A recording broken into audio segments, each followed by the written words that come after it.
Kyle Harrison going for the Giants and Freddy Peralta going for the Milwaukee Brewers. Just a simple case for me of one pitcher in bad form against another one in recent good form. Kyle Harrison over his last 4 starts, a 5.59 ERA, and an alarming 6 home runs allowed in 19 and a third innings pitched. So not very good form at all. As a matter of fact, that's bad form.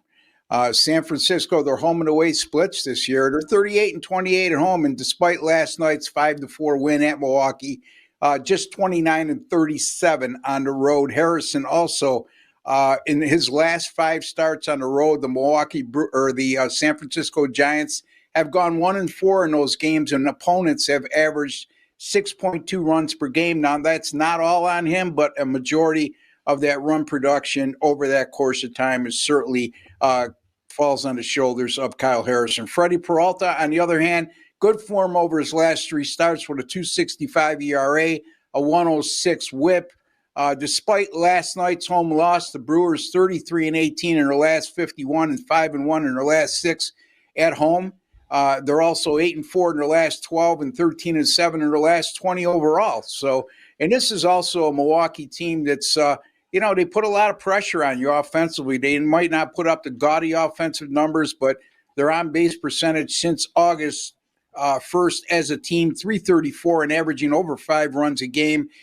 In that same time frame, on the other hand, San Francisco, a 290 on-base percentage and averaging just a tad over 4 runs per game. So I like the starting pitching matchup.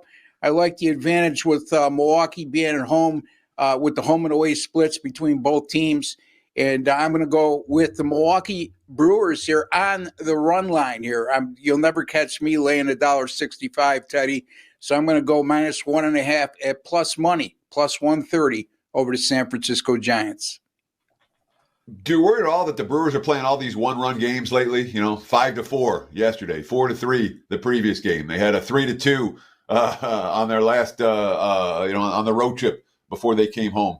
I mean, when you talk about laying a run and a half, even with a team with a good bullpen like the Brewers, talk to me about the thought process that goes into that as opposed to laying the juice.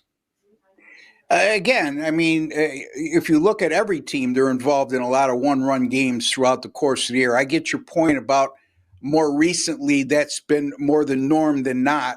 But however, I mean, I look at this starting pitching matchup, and I think right there in itself lends itself to why this money line is -165.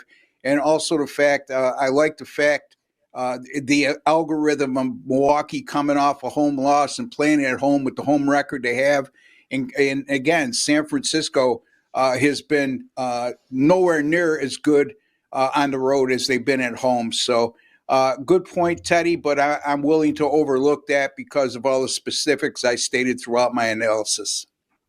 College football starting full tilt on Saturday. I didn't use anything last Saturday, but I certainly am. I got 4 picks up for sale right now, and all of them are 3-unit plays or 3% plays. I will have a 5% play as well. But college football last year, I finished on runs of 10-3 and 62 and 42. Was number 2 overall at Wager Talk in college football in terms of money earned. So take advantage, folks. Go to my personal link. It's wt.buzz/RB. You can get my college football annual package right now for $529. That's not a lot of money. It's a little bit of money to make a lot of money because last year made over $4,000 in college football based on our grading system, Prez.